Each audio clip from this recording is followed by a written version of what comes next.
ఈసాట్ ప్రేక్షకులకు నమస్కారం. ఈ ఎపిసోడ్లో మనము బహుపదులు అనగా పాలినామియల్స్ గురించి చర్చించుకుందాం. అసలు బహుపదులు అంటే ఏమిటి? బహుపదుల యొక్క ఒకసారి సాధారణ రూపాన్ని చూద్దాం. బహుపదులు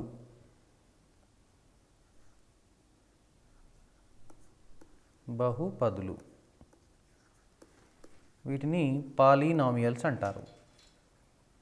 polynomials.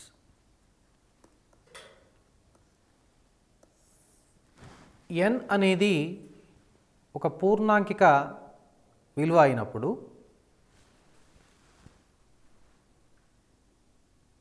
a not x to the power of n plus a1 x to the power of n minus 1 plus a2 x to the power of n minus 2 plus so on dash dash plus an. ఇచ్చట a does not equal to a not does not equal to 0 అనే నియమాన్ని పాటిస్తూ ఉండేటువంటి రూపంలో ఉండే సమాసాన్ని బహుపది యొక్క సాధారణ రూపం అంటారు. ఇచ్చట మళ్ళీ రెండు అంశాలు మనం పరిశీలించవలసిన అవసరం ఉంటుంది. ఒకటి పరిమాణము.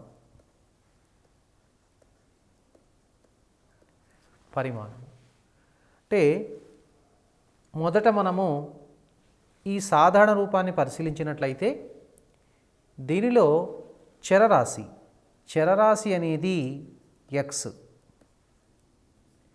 ఈ x యొక్క ఘాతం ఎంత ఉంది ఒకసారి ఘాతాలను గమనించినట్లయితే ప్రతి పదంలో n, n-1, n-2 ఈ విధంగా ఉంది. అంటే ఇక్కడ x యొక్క గరిష్ట ఘాతం ఏమిటి? n.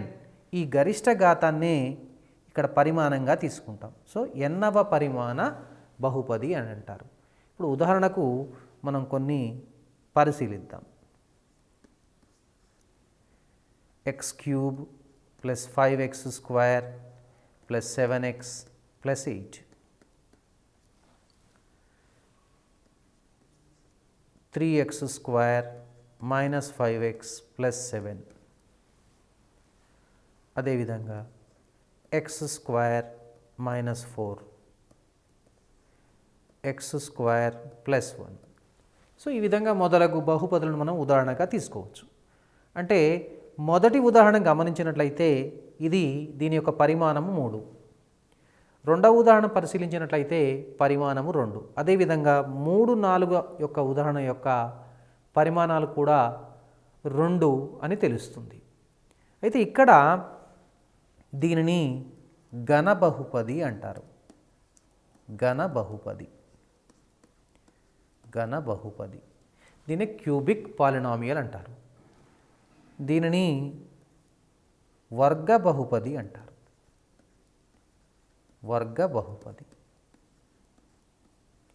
అదేవిధంగా మరొక ఉదాహరణ తీసుకుందాం. 3x to the power of 4 minus 5x³ plus 7x minus 5. ఇప్పుడు దీని యొక్క పరిమాణం మనకు 4 అని తెలుసు.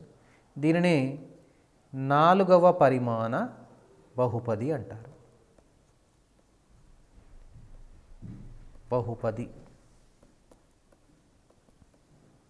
అని అంటారు.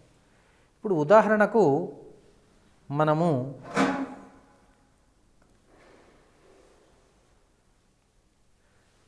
వర్గ బహుపది యొక్క సాధారణ రూపం చూద్దాం.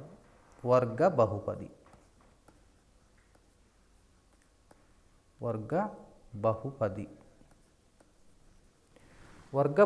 యొక్క సాధారణ రూపము ax² plus bx plus c. a does not equal to 0.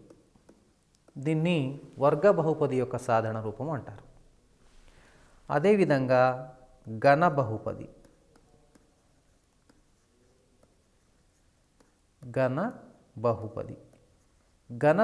యొక్క సాధారణ రూపము ax³ plus bx² plus cx plus d. సాధారణంగా వీటిని p ఆఫ్ xతో సూచిస్తారు. p of x is equal to a x square plus bx plus C A does not equal to 0. ఇది వర్గ బహుపదిని సూచిస్తుందని మనకు తెలుసు. ఈ వర్గ బహుపదిలో ఇప్పుడు మనకు ఎన్ని పదాలు ఉన్నాయి ఒకసారి పరిశీలించినట్లయితే 1, 2, 3 పదాలు ఉన్నాయి. దీనిలో ఏని ఎక్స్ స్క్వేర్ గుణకమని, బిని ఎక్స్ గుణకమని, సిని స్థిర పదమని అంటారు. ఇప్పుడు మనము దీనికి సంబంధించినటువంటి యొక్క కొన్ని అంశాలను మనం పరిశీలిద్దాం. పి ఆఫ్ ఆల్ఫా విలువ అంటే X is equal to alpha వద్ద 0. అదేవిధంగా P of beta is equal to 0 అయిందనుకోండి. అప్పుడు ఈ ఆల్ఫా కామా బీటాలను పి ఆఫ్ ఎక్స్కు శూన్య విలువలు అని అంటారు. శూన్య విలువలు అని అంటారు. వీటినే జీరోస్ ఆఫ్ పాలినామియల్ అంటారండి. జీరోస్ ఆఫ్ ఏ పాలినామియల్ అంటారు. అంటే ఇప్పుడు ఒక విషయం మీరు గమనించాలి. ఆల్ఫా కామా బీటాలు గనక a x square plus bx plus c అనే ఒక వర్గ బహుపది కనుక శూన్య విలువలు అయినట్లయితే మనం ఇప్పుడు ఈ విధంగా రాయవచ్చు. A alpha square plus B alpha plus C 0 అవుతుంది. A beta square plus B beta plus C 0 అవుతుంది. అయినప్పుడు ఈ ఆల్ఫా బీటాలు శూన్య విలువలు అవుతాయి.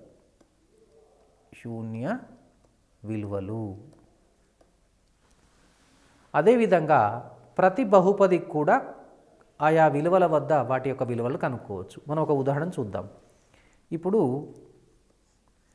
P of x is equal to X square minus 5x plus 6 అనే ఒక వర్గ బహుపదిని మనం ఉదాహరణగా తీసుకున్నట్లయితే పి ఆఫ్ 1 విలువ ఏ విధంగా కనుక్కోవాలో ఒకసారి చూద్దాం. పి ఆఫ్ 1 అంటే ఎక్స్ స్థానంలో 1 ప్రతిక్షేపించాలి. అంటే in the place of X we have to substitute 1. అంటే 1 square minus 5 into 1 plus 6, 1 minus 5 plus 6. ఒకసారి ఇక్కడ గమనించినట్లయితే 7 మైనస్ 5 2. అంటే దీని అర్థం ఏంటంటే ఎక్స్ ఇజ్ ఈక్వల్ టు 1 వద్ద పి ఆఫ్ ఎక్స్ యొక్క విలువ 2 అని అర్థం. అదేవిధంగా మరొక విలువను చూద్దాం. పి ఆఫ్ 2 ఏ విధంగా కనుక్కోవాలి. 2 square minus 5 into 2 plus 6. 2 square అంటే 4 అని తెలుసు. ఇది 10 ప్లస్ 6 అంటే 10 మైనస్ 10 0 అవుతుందని తెలుస్తుంది. ఇప్పుడు ఒకసారి మీరు ఈ P of alpha is equal to 0 అయినప్పుడు ఆల్ఫాను ఏమంటారో తెలుసు కదా, శూన్య విలువ అంటారు. మరి ఈ చేట P of 2 is equal to 0 అయింది కాబట్టి ఈ P of X is equal to X square minus 5x plus 6కు 2 ఏం కావాలి, 2 అనేది శూన్య విలువ అవుతుంది. అదేవిధంగా దీనికి మరొక శూన్య విలువ వ్యవస్థితమవుతుందో ఒకసారి మనం పరిశీలిద్దాం. ఇప్పుడు దీనికి మనము పి ఆఫ్ 3 తీసుకుందాం. 3 స్క్వేర్ మైనస్ 5 ఇంటూ 3 ప్లస్ 6. ఇప్పుడు ఇక్కడ 9 మైనస్ 15 ప్లస్ 6, 15 మైనస్ 15 0 అయింది. అంటే ఇక్కడ P of 2 is equal to 0 అవుతుంది, పి ఆఫ్ 3 0 అవుతుంది. కాబట్టి 2, 3లను మనకిక్కడ ఈ P of X is equal to X square minus 5x plus 6 అనే వర్గ బహుపదికి శూన్య విలువలు అని అంటారు.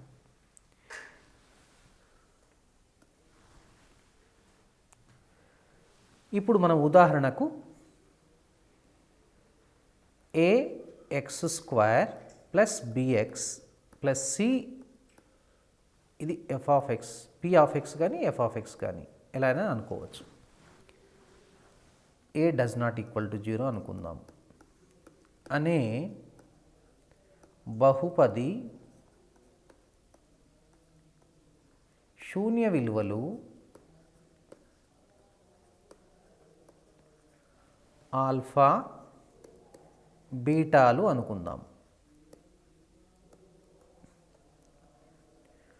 అనుకున్నట్లయితే ఇప్పుడు మనము శూన్య విలువలకు మరియు గుణకాల మధ్య అంటే ఎక్స్ స్క్వేర్ గుణకము ఎక్స్ గుణకము స్థిర పదానికి మధ్య ఏదైనా సంబంధం ఉందా ఆ సంబంధాన్ని మనం పరిశీలించాలి చిట.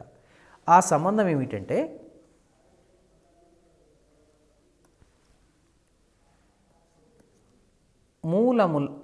ఇక్కడ శూన్య విలువల మొత్తం అంటారు. శూన్య విలువల మొత్తము అంటే ఆల్ఫా ప్లస్ బీటా అండి. Alpha plus beta is equal to మనం ఏం గమనించవచ్చునంటే ఇక్కడ మైనస్ ఎక్స్ గుణకము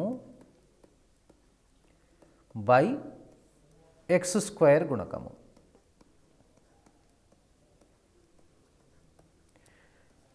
ఒకసారి గమనించినట్లయితే ఇక్కడ ఎక్స్ గుణకము బి కాబట్టి ఇది మైనస్ బి, ఎక్స్ స్క్వేర్ గుణకం ఏ కాబట్టి మైనస్ బి బై ఏ.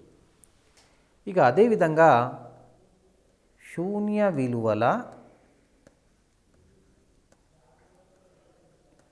లబ్ధము, శూన్య విలువల లబ్ధము alpha beta is equal to స్థిర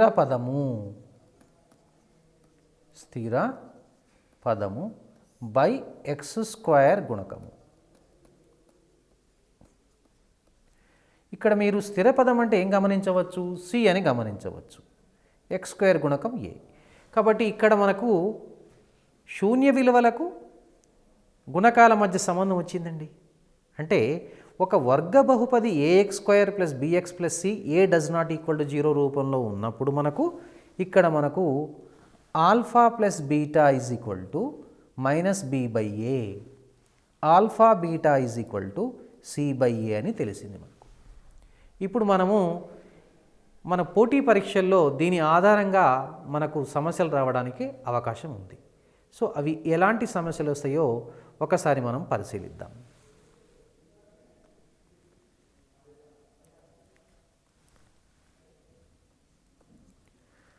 2,3 శూన్య విలువలు కలిగిన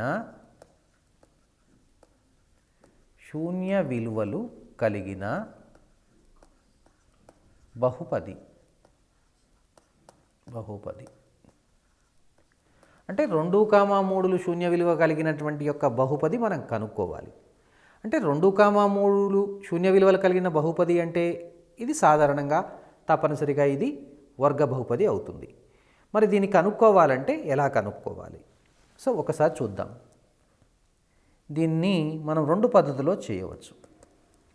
alpha is equal to 2, beta is equal to 3 అనుకుందాం.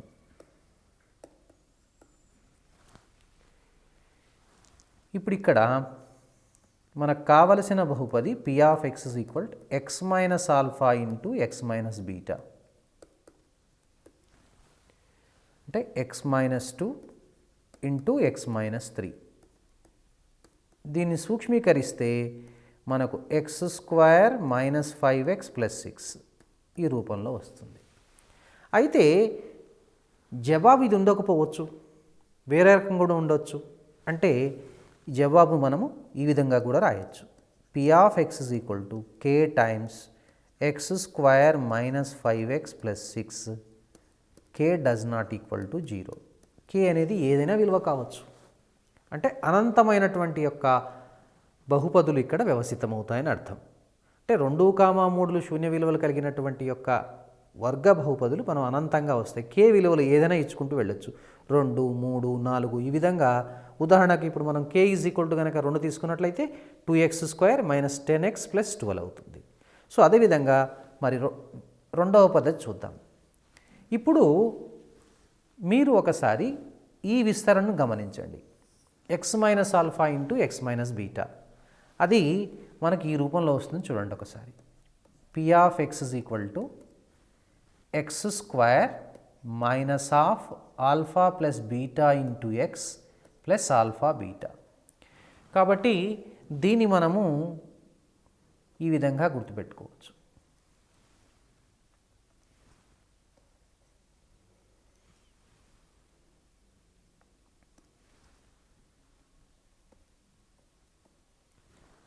ఆల్ఫా కామా బీటాలు శూన్య విలువలు కలిగినటువంటి యొక్క బహుపది p of x k times x square minus of alpha plus beta X plus alpha beta.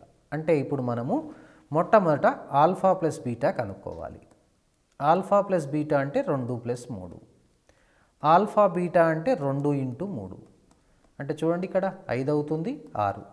ఈ 2 విలువలను తీసుకెళ్ళి మనం ఇక్కడ ప్రతిక్షేపించినట్లయితే మనకు కావలసినటువంటి యొక్క బహుపది వస్తుంది. అంటే p of x k into X square minus 5x plus 6.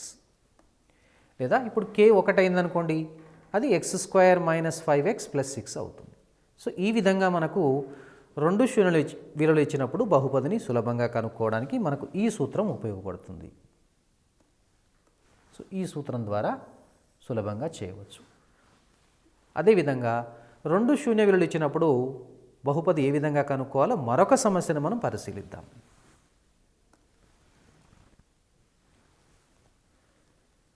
6 plus root 35 6 minus root 35 శూన్య విలువలు కలిగిన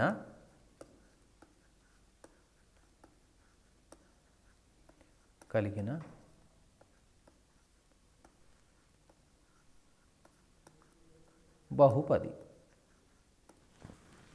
ఇప్పుడు మనం దీన్ని సాధిద్దాం. దీన్ని సాధించాలంటే మొదట alpha is equal to 6 plus root 35, beta is equal to 6 minus root 35 అనుకుందాం. అంటే ఒకదాన్ని ఆల్ఫాగా ఒక విలువను బీటాగా తీసుకుందాం. ఇప్పుడు ఒకసారి ఆల్ఫా ప్లస్ బీటా కనుక్కుందాం. 6 ప్లస్ రూట్ 35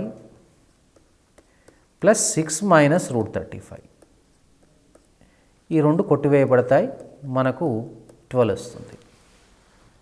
ఇప్పుడు ఆల్ఫా ఇంటూ బీటా ఈ రెండింటిని గుణకారం చేయటం ద్వారా వచ్చే విలువను మనం ఒకసారి గమనిద్దాం. అది 6 మైనస్ రూట్ 35. ఇది a plus b into a minus b రూపంలో ఉన్నది కావున దీనిని మనము 6 స్క్వేర్ మైనస్ రూట్ 35 స్క్వేర్ 35 అంటే 36 మైనస్ 35 అంటే 1 వచ్చింది. ఇప్పుడు మనకు కావలసినటువంటి యొక్క బహుపదిని ఒకసారి గుర్తు తెచ్చుకుందాం. p of x is equal to k times x square minus alpha plus beta into X plus alpha beta. ఇక్కడ k అనేది నాట్ ఈక్వల్ టు 0 గమనించాలి, చాలా ఇంపార్టెంట్ అండి. ఇప్పుడు మనము ఇక్కడ ఆల్ఫా ప్లస్ బీటా విలువ సబ్స్టిట్యూట్ చేస్తాము. ఆల్ఫా ప్లస్ బీటా 12 అండి, ఆల్ఫా బీటా 1 కాబట్టి X square minus 12x plus 1. So ఈ విధంగా మనము 6 ప్లస్ రూట్ 35 6 మైనస్ రూట్ 35 శూన్య విలువలు కలిగినటువంటి యొక్క బహుపదిని మనం కనుక్కోవచ్చు. ఇప్పుడు అలా కాకుండా శూన్య విలువల మొత్తము శూన్య విలువల లబ్ధం ఇచ్చాడనుకోండి, అప్పుడు డైరెక్ట్గా కనుక్కోవచ్చు అండి. కాబట్టి పరీక్షలో కన్ఫ్యూజ్ అయ్యే అవకాశం ఉందండి. శూన్య విలువలు ఇచ్చినప్పుడు, శూన్య విలువల మొత్తము లబ్ధం ఇచ్చినప్పుడు ఎలా కనుక్కోవాలి? అప్పుడు మనం కొద్దిగా జాగ్రత్తగా ప్రశ్నను జాగ్రత్తగా చదివి అర్థం చేసుకోవాలి. శూన్య విలువలు ఇచ్చారా, లేకపోతే శూన్య విలువల మొత్తము లబ్ధం ఇచ్చారా, అంటే sum of the zeros or product of the zeros ఇచ్చారా, ఆర్ జీరోస్ ఇచ్చారా, దాన్ని పరిశీలించి సమస్యను మనం చేయాలి. అలాంటి ఒక సమస్యను మనం చూద్దాం ఇప్పుడు.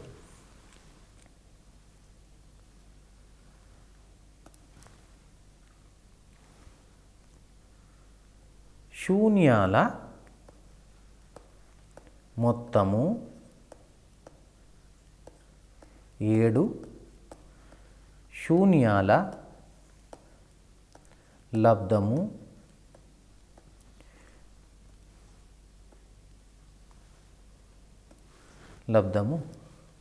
12గా కలిగిన బహుపది. అంటే మీరు ఒక విషయాన్ని గమనించాలి. వర్గ బహుపది అనుకోండి, ఇక్కడ కలిగిన వర్గ బహుపది. ఇప్పుడు మనకి ఇచ్చింది ఇక్కడ శూన్య విలువల మొత్తము 7, శూన్యాల లబ్ధము 12. అంటే ఆల్ఫా ప్లస్ బీటా ఇచ్చారు, ఆల్ఫా బీటా ఇచ్చారు. అంటే కేవలం సూత్రం మాత్రమే తీసుకొని alpha plus beta, alpha beta ప్రతిక్షేపిస్తే మనకు జవాబు వస్తుంది. ఒకసారి ఇచ్చిన దత్తాంశాన్ని మనం పరిశీలించి రాద్దాం. Alpha plus beta is equal to 7, alpha beta is equal to 12. దీన్నే గణిత భాషలో వ్యక్తపరచడం అంటారు. అంటే గణితంలో ఉన్నటువంటి యొక్క తార్కికత ఏంటంటే, ఇచ్చిన సమస్యను మనము గణిత పరిభాషలో గనక మార్చుకున్నట్లయితే సమస్య చాలా సులభమవుతుందండి. కాబట్టి ఇక్కడ మనం గమనించవలసింది ఇప్పుడు సూత్రాన్ని తీసుకోవాలి, తగిన సూత్రాన్ని ఎన్నుకోవాలి. ఇక్కడ కావలసినటువంటి సూత్రం ఏమిటంటే P of x is equal to K into X square minus of alpha plus beta into X plus alpha beta. ఇప్పుడు మనము చాలా సింపుల్ అండి. ఆల్ఫా ప్లస్ బీటా అంటే 7, ఆల్ఫా బీటా అంటే 12. ఈ alpha plus beta, alpha beta ప్రతిక్షేపిస్తాం. అప్పుడు మనకు జవాబు ఈ విధంగా వస్తుంది. K times x square minus 7x plus 12. So ఈ విధంగా మనము శూన్యాల మొత్తము, శూన్యాల లబ్ధం ఇచ్చినప్పుడు వర్గ బహుపదిని ఏ విధంగా కనుక్కోవాలో తెలుసుకోవచ్చు. ఇలాంటి ప్రశ్నలు మరికొన్ని మీరు ప్రయత్నం చేయండి. సో అదేవిధంగా ఇప్పుడు మనము ఒక వర్గ బహుపది ఇస్తే దానికి శూన్యాలు ఏ విధంగా కనుక్కోవాలి అంటే, ఒక విషయాన్ని గమనించండి. వర్గ బహుపది ఇచ్చినప్పుడు దానిని పి ఆఫ్ ఎక్స్ కనుక అనుకున్నట్లయితే పి ఆఫ్ ఎక్స్కి 0కు సమానం చేసి మీరు సాధిస్తే వస్తుందండి. అది చాలా సులభమైన సమస్య. కాబట్టి ఆ సమస్యను మీరు ప్రాక్టీస్ చేసుకోవచ్చు. కానీ పోటీ పరీక్షల్లో ఈ శూన్య విలువలకు సంబంధించినటువంటి మరికొన్ని కఠినమైనటువంటి సమస్యలు, టిపికల్ ప్రాబ్లమ్స్ రావడానికి అవకాశం ఉంది. కాబట్టి వాటికి సంబంధించిన సమస్యలు మనం ఒకసారి వాటిని పరిశీలిస్తే చాలా బాగుంటుందని నా ఉద్దేశం. అలాంటి సమస్యలను మనం సాధించడానికి మనం ప్రయత్నం చేద్దాం.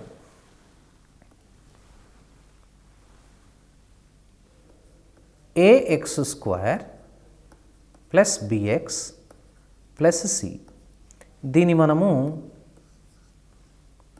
పి ఆఫ్ ఎక్స్ అనుకుందాం. A does not equal to 0. ఈ కండిషన్ చాలా ఇంపార్టెంట్ అండి. ఏ 0 అయిందనుకోండి, ఒకసారి ఊహించండి ఏమవుతుంది. అది బిఎక్స్ ప్లస్ సి, అది వర్గ బహుపది కాదండి, రేఖీయ బహుపది అవుతుంది. సో ఇప్పుడు p of x is equal to a x square plus bx plus c అనే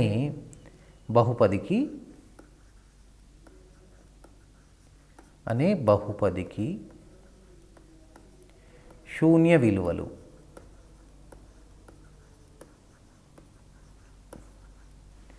ఆల్ఫా మరియు బీటాలు అయితే, అంటే ఇప్పుడు ఆల్ఫా బీటాల మధ్య కొన్ని సంబంధాలు ఉంటాయండి. వాటిని ఏమంటారంటే సిమెట్రిక్ రిలేషన్స్ అంటారు, సౌష్ఠవ సంబంధాలు అంటారు. ఆ సౌష్ఠవ సంబంధాలకు మనం కొన్ని కనుక్కోవాలి. అంటే అవి ఎలా కనుక్కోవాలంటే, మనకు alpha plus beta, alpha beta తెలుసు కాబట్టి వాటి నుండి మనం కనుక్కోవాల్సిన అవసరం ఉందండి. అయితే దాంట్లో మొట్టమొదటి చూద్దాం. 1/ఆల్ఫా ప్లస్ 1/బీటా, ఇది అడిగే అవకాశం ఉంటుందండి. అదేవిధంగా alpha square plus beta square, అదేవిధంగా alpha cube plus beta cube, ఈ విధంగా 1/ఆల్ఫా క్యూబ్ ప్లస్ 1/బీటా క్యూబ్ అడగొచ్చు. Next modulus of alpha minus beta, అంటే difference of the zeros of a polynomial, అంటే quadratic polynomial, any polynomial. Here 2 zeros కాబట్టి that is nothing but modulus of alpha minus beta అంటే పరమ మూల్యము, alpha minus beta యొక్క పరమ మూల్యము. ఇప్పుడు మనము వీటిని సూత్రీకరణ చేద్దాం. అంటే సాధారణంగా మీరు చేయొచ్చండి, దీని సూత్రీకరణ రూపంలో కూడా గుర్తుపెట్టుకోవచ్చు. మనకు తెలుసు alpha plus beta is equal to minus b by a అని తెలుసు. ఆల్ఫా బీటా అంటే మనకు సి/ఏ అని తెలుసు. ఇప్పుడు మనం మొట్టమొదట కనుక్కోవలసింది 1/ఆల్ఫా ప్లస్ 1/బీటా. ఇక్కడ మీరు ఆల్ఫా బీటాగా ఎల్సియంగా రాస్తాము. తెలుసు మనకి ఇక్కడ. ఇప్పుడు బీటా ప్లస్ ఆల్ఫా వస్తుంది. అంటే alpha plus beta minus B by a, ఇది సి బై ఏ. దీన్ని ఏఏ కట్ చేస్తే మైనస్ బి బై సి వస్తుంది. సో ఈ విధంగా మనం 1 ఆల్ఫా ప్లస్ 1 బీటా కనుక్కోవచ్చు. అదేవిధంగా రెండవ సమస్యను పరిశీలిస్తే alpha square plus beta square. దీన్ని ఏ విధంగా కనుక్కోవాలి? Alpha square plus beta square అంటే ఒకసారి మనం బీజగణితంని ఉపయోగించుకోవాలి. ముఖ్యమైనటువంటి ఒక విషయం గుర్తుపెట్టుకోవాల్సింది ఏంటంటే ఒక అధ్యాయంతో ఇంకో అధ్యాయం సంబంధం కలిగి ఉంటుందండి. దాన్ని సహసంబంధము అంటారు. ఇప్పుడు మనము బీజగణితంలో ఉన్నటువంటి ఒక ఏ స్క్వేర్ ప్లస్ బీ స్క్వేర్ అనే సూత్రాన్ని మనం జ్ఞప్తికి తెచ్చుకోవాల్సిన అవసరం ఎంతైనా ఉంది. దాన్ని ఏమంటారంటే a plus b whole square minus 2ab. అంటే ఇక్కడ alpha square plus beta square మనం ఎలా రాయొచ్చు అంటే alpha plus beta whole square minus 2 alpha బీటాగా రాయవచ్చు. ఇప్పుడు ఆల్ఫా ప్లస్ బీటా అంటే minus B by A, alpha beta అంటే సి బై ఏ. ప్రతిక్షేపిస్తే చూడండి, minus B by a whole square minus 2 into c by a. ఇది b square by a square అవుతుంది, minus 2c by a అవుతుంది. ఇక్కడ ఒకసారి a స్క్వేర్ని కనుక మనము ఎల్సిఎన్ తీసుకున్నట్లయితే b square minus 2ac. So b square minus 2ac by a square వస్తుంది. ఇప్పుడు అదేవిధంగా ఆల్ఫా క్యూబ్ ప్లస్ బీటా క్యూబ్ని ఏ విధంగా కనుక్కోవాలో చూద్దాం, పరిశీలిద్దాం.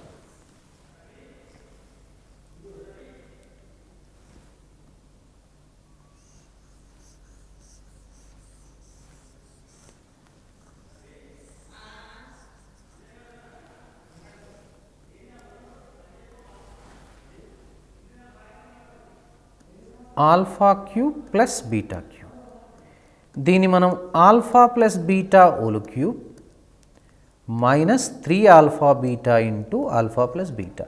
ఇది కూడా బీజగణిత సర్వసమానత నుంచే వచ్చిందండి. మనకు తెలుసు ఆల్ఫా ప్లస్ బీటా అంటే మైనస్ బి బై ఏ అని, ఆల్ఫా బీటా అంటే సి బై ఏ. ఇక్కడ మనం ప్రతిక్షేపిద్దాం. ఇది మూడవ ప్రశ్న. Minus B by a whole cube minus 3 into c by a minus B by a. దీన్ని minus b cube by a క్యూబ్గా రాయవచ్చు. ఇది plus 3bc by a square వస్తుంది. ఇప్పుడు మీరు ఏ క్యూబ్ను ఇక్కడ ఎల్సిఎంగా తీసుకున్నట్లయితే minus B cube plus 3abc వస్తుంది. అంటే దీన్ని మనం ఎలా గుర్తుపెట్టుకోవచ్చు అంటే 3abc minus b cube by a cube. ఇది alpha cube plus beta cube. మరొక విలువ ఉంది, ఆ విలువను చూద్దాం ఇప్పుడు మనం.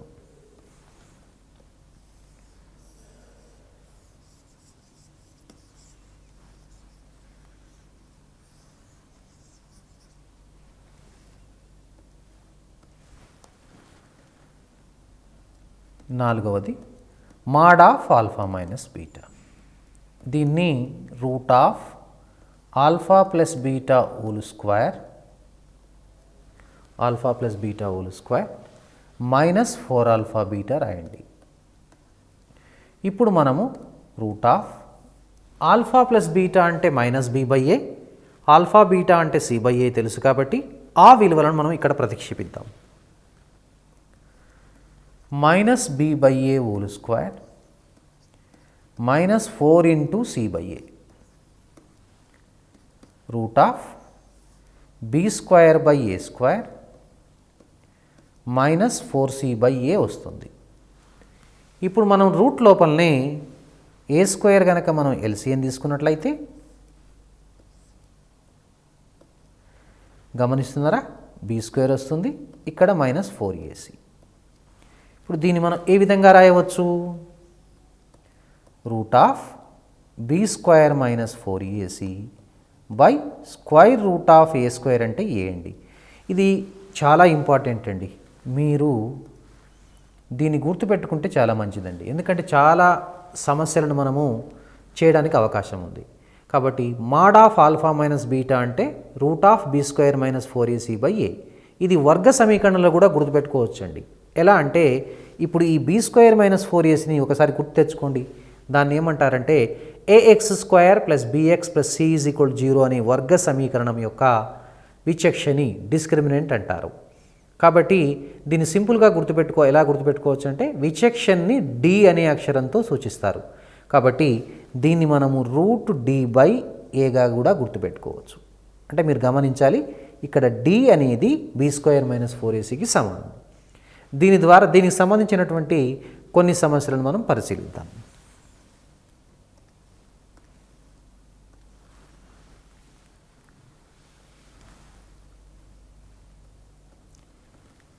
ax² + bx + c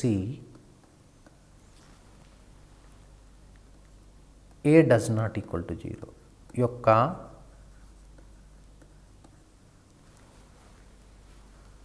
మూలాల భేదము, మూలాలు అనొచ్చు, లేకపోతే దీన్ని మనము శూన్య విలువలను కూడా అనవచ్చు. వర్గ సమీకరణానికి మూలాలు అవుతాయి, అదే వర్గ బహుపదికి శూన్యాలు అవుతాయి. యొక్క శూన్యాల భేదము 2 అయితే, అంటే 2 అగుటకు నియమము, అది మనకు ఆప్షన్స్లో ఉంటుందండి.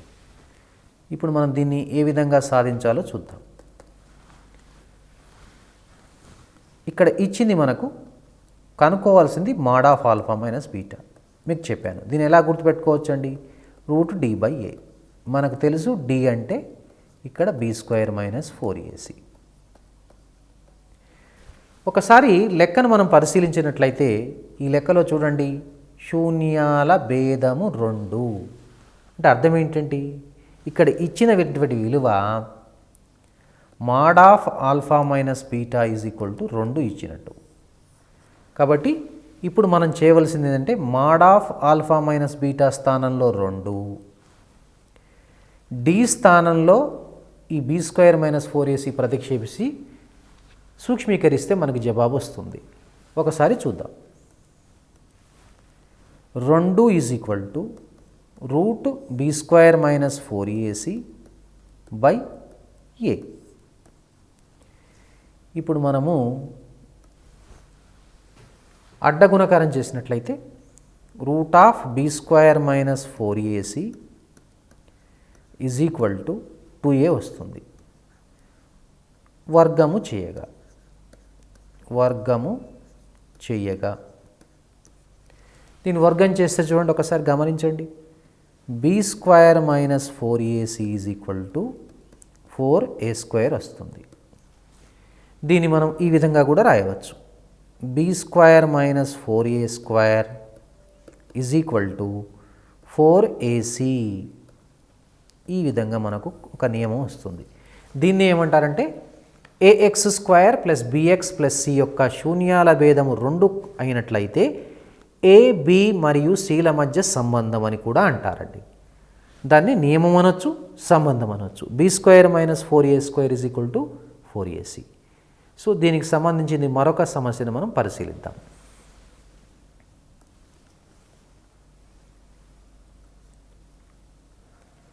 ax² + bx + c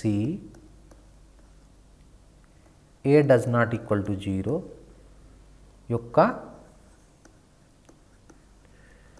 శూన్యములు లేదా శూన్యాలు 2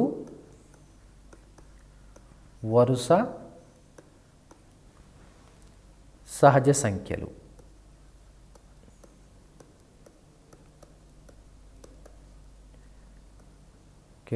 అగుటకు నియమము.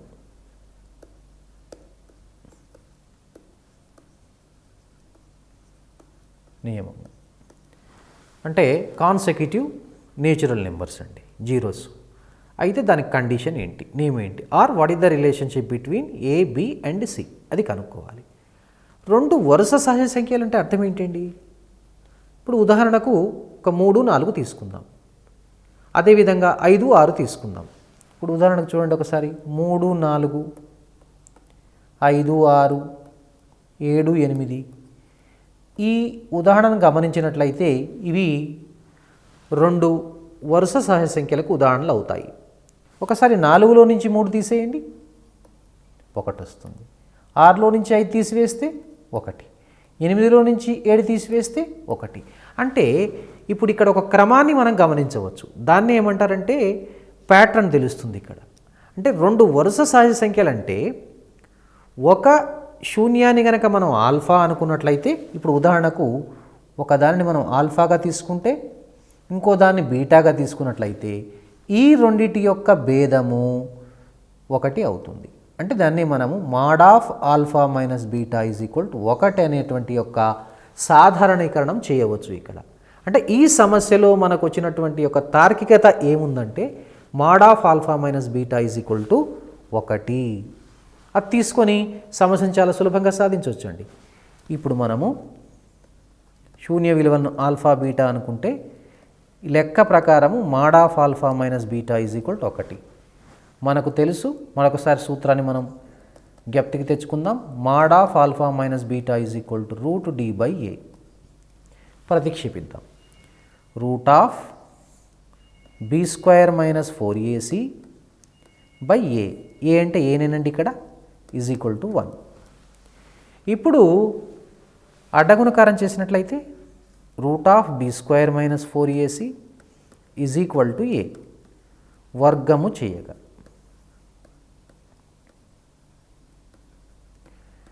వర్గం చేసినట్లయితే b² minus 4ac is equal to a² అని గమనించవచ్చు.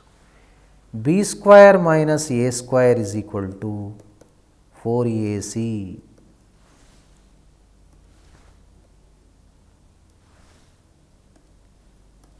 b² minus a² is equal to 4ac. అప్పుడు మనకు ఈ నియమం వస్తుంది. సో ఇలాంటి సమస్యలు కూడా మనకు సాధించడానికి వీలుంటుందండి. ax³ plus bx² plus cx plus d a does not equal to 0 అనే ఘన బహుపదిని పరిశీలిద్దాం. అనే ఘన బహుపది యొక్క శూన్యాలు ఆల్ఫా, బీటా మరియు గామాలు అనుకుందాం. ఇప్పుడు ఈ ఘన బహుపదిలో శూన్య విలువలకు మరియు గుణకాలకు మధ్య సంబంధం ఏందో ఒకసారి చూద్దాం. ఇక్కడ x³ గుణకము a, x² గుణకము b, x గుణకము c స్థిర పదము d అని మనం గమనించవచ్చు. ఇప్పుడు ఆల్ఫా, బీటా, గామాల మధ్య అదేవిధంగా వీటి యొక్క గుణకాల మధ్య సంబంధం ఏంటో చూద్దాం. Alpha plus beta plus gamma అంటే ఇక్కడ మనకు మైనస్ x² గుణకము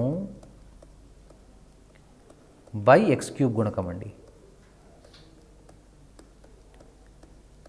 అంటే ఇక్కడ వచ్చేది మనకు మైనస్ b/a. అదేవిధంగా ఈ శూన్య విలువల్లో రెండింటిని తీసుకొని వాటి లబ్ధాల మొత్తము అంటే ఎలా అంటే alpha beta, beta gamma plus gamma alpha అంటారండి. ఇది మైనస్ కాకుండా ప్లస్ x గుణకం వస్తుందండి. ప్లస్ x గుణకము బై x³ గుణకము అంటే c/a వస్తుంది. ఇక నెక్స్ట్ మూడిటి లబ్ధము అంటే alpha into beta into gamma. Alpha into beta into gamma అంటే స్థిర పదము బై x³ గుణకము. ఇక్కడ స్థిర పదం అంటే డి, కానీ ఇక్కడ మైనస్ స్థిర పదము మైనస్ డి/a. మీరు ఈ విషయాన్ని గమనించాలి. అంటే గణ బహుపదికి సంబంధించినటువంటి యొక్క విషయానికి వచ్చినప్పుడు alpha plus beta plus gamma అంటే minus b/a, alpha beta beta gamma plus gamma alpha అంటే c/a, ఆల్ఫా బీటా గామా అంటే మైనస్ d/a అని మనం సూత్రాలను గుర్తుపెట్టుకోవచ్చు. సో వీటికి సంబంధించినటువంటి యొక్క సమస్యలను మనము సాధారణంగా పోటీ పరీక్షలో రావడానికి అవకాశం ఉంటుంది. ఈ పోటీ పరీక్షల్లో సాధారణంగా అడిగే చాలా సింపుల్ ప్రశ్న అండి, 1/α ప్లస్ 1/β ప్లస్ 1/γ అడగటం కానీ, లేకపోతే alpha square plus beta square plus gamma square విలువ అడగటం కానీ, సో ఇలాంటివి అడగడానికి అవకాశం ఉంది. కాబట్టి వాటికి సంబంధించినటువంటి కొన్ని సమస్యలను మనము పరిశీలించి అవి చేయడానికి మనం ప్రయత్నం చేద్దాము. మరికొన్ని ప్రశ్నలు మీకు సంబంధించినటువంటి ఒక ఎస్సీఆర్టీ కానీ ఎన్సీఆర్టీ కానీ లేకపోతే ఇంకా మిగతా ఏదైనా రెఫరెన్స్ బుక్స్లో నుంచి మీరు ప్రాక్టీస్ చేస్తే చాలా బాగుంటుంది.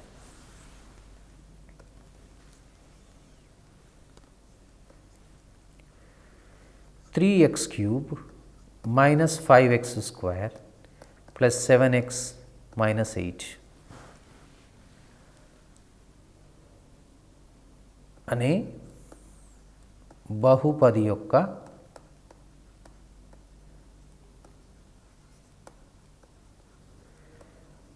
శూన్యాలు లేదా శూన్య విలువలు ఎలా అన్నా పర్వాలేదు, శూన్యాలు ఆల్ఫా బీటా మరియు గామాలు అయితే first 1/α plus 1/β plus 1/γ, second alpha square plus beta square plus gamma square. ఇప్పుడు మొట్టమొదట మీరు ఈ సమస్యను గమనించినట్లయితే మొదటి సమస్య కానీ రెండవ సమస్య కానీ సాధించాలంటే ఫస్ట్ ఈ సమస్యను మనము విజువలైజేషన్ చేసుకోవాలి. అంటే విజువలైజేషన్ చేసుకున్న తర్వాత 1/α 1/β అంటే 1/α ప్లస్ 1/β ప్లస్ 1/γ అని మనం కనుక్కోవాలంటే ఇక్కడ అవసరమైనటువంటి విలువలు ఏమిటి? మనకు కావలసినవి alpha beta plus beta gamma plus gamma alpha కావాలి, అదేవిధంగా ఆల్ఫా బీటా కావాలి. ఇక మరి రెండవ ప్రశ్న విషయానికి వచ్చినప్పుడు alpha square plus beta square plus gamma square విలువ వచ్చినప్పుడు ఒకసారి మీరు a² plus b² plus c² అనే సూత్రాన్ని కనుక జ్ఞప్తికి తెచ్చుకున్నట్లయితే దానిలో మనకు a plus b plus c, ab plus bc plus ca, అదేవిధంగా abc విలువలు కూడా ఉపయోగించవలసిన అవసరం ఉంటుంది. కాబట్టి ఇప్పుడు మనం మొట్టమొదట ఈ బహుపది యొక్క శూన్యాలు ఆల్ఫా బీటా మరియు గామాలు కాబట్టి alpha plus beta plus gamma విలువ రాయగలగాలి, alpha beta plus beta gamma plus gamma alpha రాయగలగాలి, ఆల్ఫా బీటా గామాలు రాయగలగాలి. ఈ మూడు విలువలు కనుక తెలిసినట్లయితే మనం ఈ రెండు సమస్యలను చాలా సులభంగా మనం సాధించవచ్చు. కాబట్టి మొట్టమొదట మనం ఏం చేద్దామంటే ఈ alpha plus beta plus gamma విలువ, alpha beta plus beta gamma plus gamma alpha విలువ, ఆల్ఫా బీటా గామా అంటే alpha into beta into gamma విలువ కనుక్కుందాం.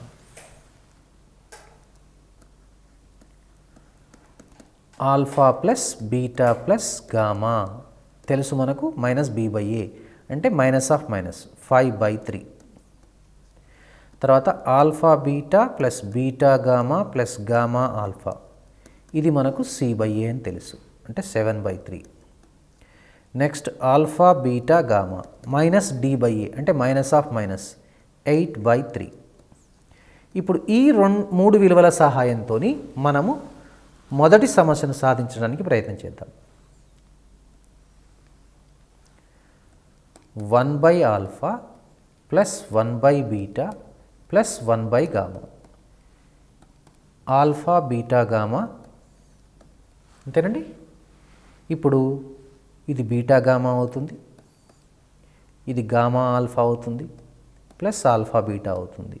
ఇది ఒకసారి గమనించినట్లయితే వాటి యొక్క క్రమం మారింది, కానీ alpha beta plus beta gamma plus gamma alpha అంటే ఈ విలువను మాత్రమే సూచిస్తుంది మనకు. ఇది ఆల్ఫా బీటా గామా.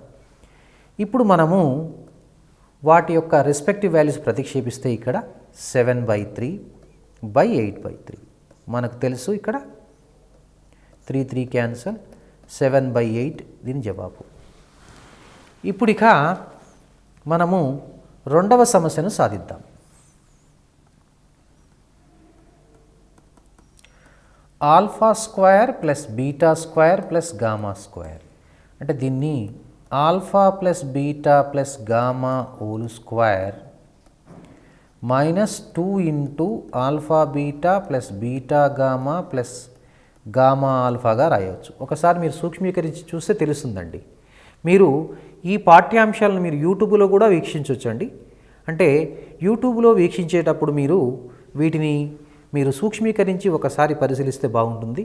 టీ విద్య మరియు టీ నిపుణ ఛానల్లో మాత్రమే కాకుండా మన ప్రభుత్వం వాళ్ళు ఏం చేశారంటే యూట్యూబ్లో కూడా మీకు వీలుండే విధంగా దీన్ని అప్లోడ్ చేయడం జరుగుతుంది. కాబట్టి మీరు యూట్యూబ్ను వీక్షించేటప్పుడు వీటిని ఒకసారి చేసి మీరు పరిశీలిస్తే బాగుంటుంది. ఆ సూత్రీకరణ మీరు సులభంగా పోటీ పరీక్షలో గుర్తుపెట్టుకోవడానికి అవకాశం ఉంటుంది. Alpha plus beta plus gamma అంటే 5/3 whole square -2 into alpha beta plus beta gamma gamma alpha అంటే 7/3 ప్రతిక్షేపిస్తున్నానండి. ఇది చాలా సులభం అండి. ఇక మీకు సూక్ష్మీకరణ తెలుసు. ఇక్కడ 25/9 -14/3. ఒకసారి ఇక్కడ 9 మనము ఎల్సిఎన్ తీసుకున్నట్లయితే 25 -14 ఇంటూ 3. 14 ఇంటూ 3 అంటే ఎంతో మీకు తెలుసు 42. ఇక మిగిలింది సూక్ష్మీకరించండి, దానికి ఒక జవాబు వస్తుంది మీకు.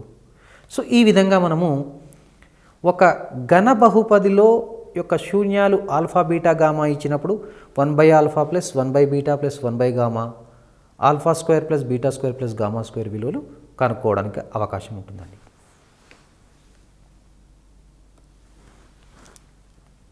P of x is equal to x square plus 1 యొక్క వాస్తవ శూన్యాలు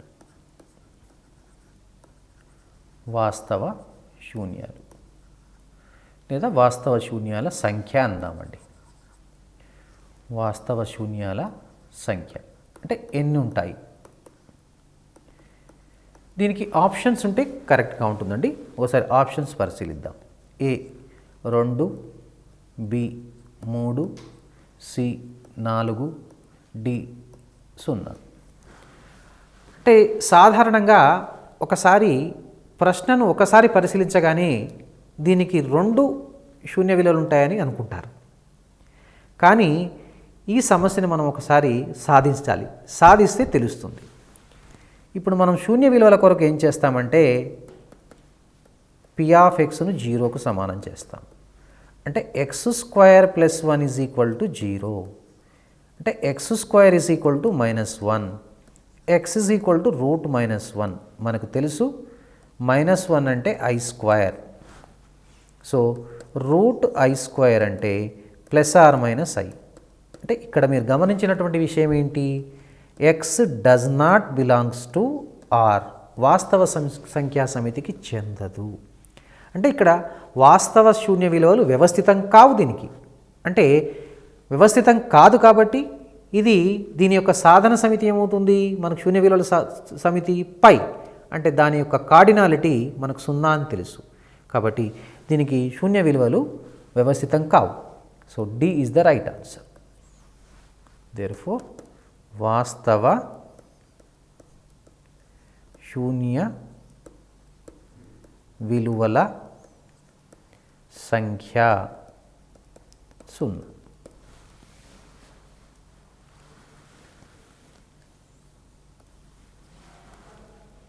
మరొక సమస్యను పరిశీలిద్దాం.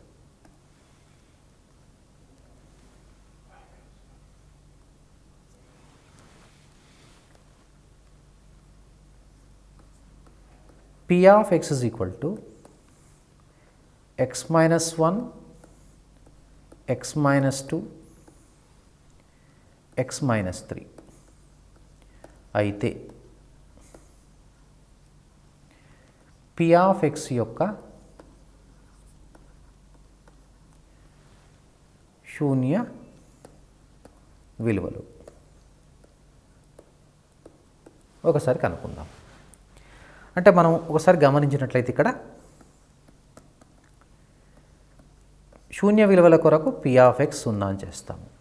అంటే x-1 into x-2 into x-3 is equal to 0.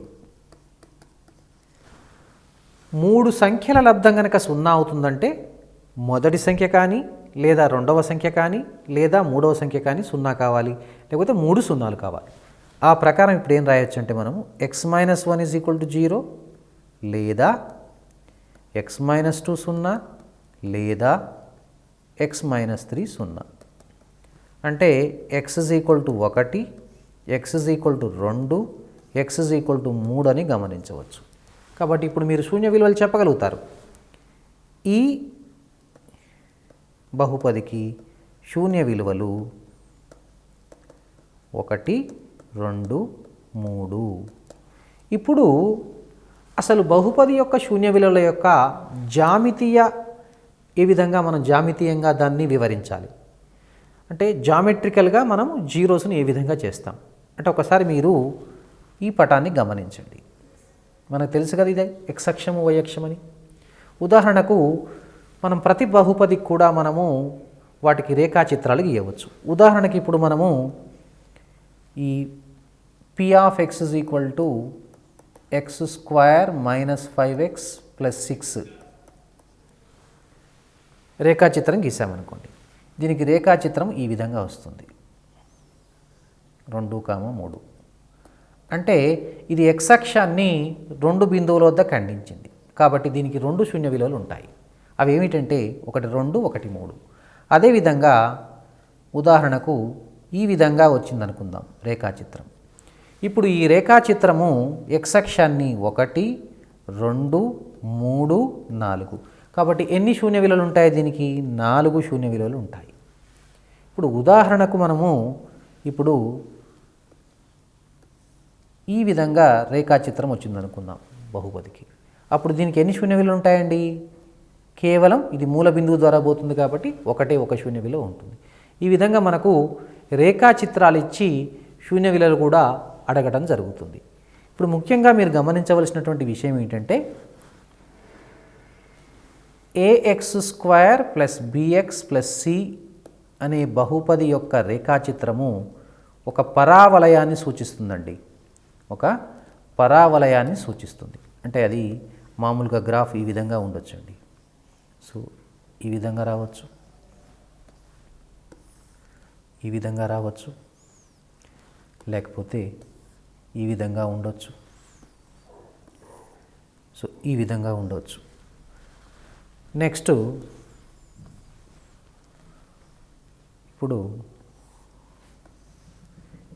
ఈ గ్రాఫ్ను చూసామనుకోండి.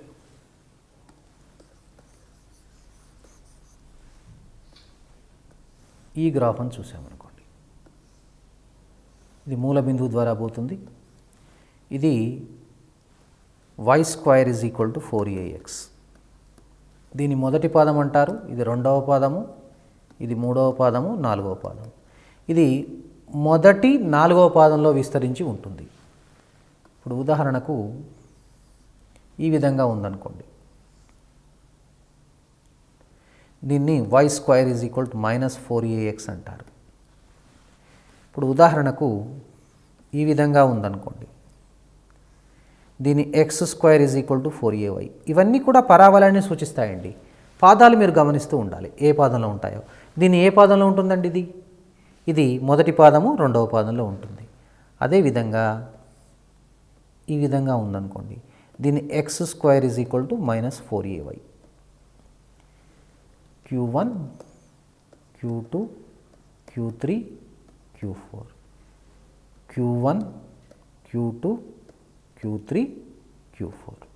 సో ఈ విధంగా మీరు రేఖాచిత్రాలు గీసి అవి ఏ పాదంలో విస్తరించో కూడా చెప్పవచ్చు. కాబట్టి ఇంతవరకు మనము బహుపదుల గురించి చర్చించుకోవడం జరిగింది. కాబట్టి వచ్చే తరగతిలో మరొక అధ్యాయం గురించి నేర్చుకుందాము. అంతవరకు సెలవు.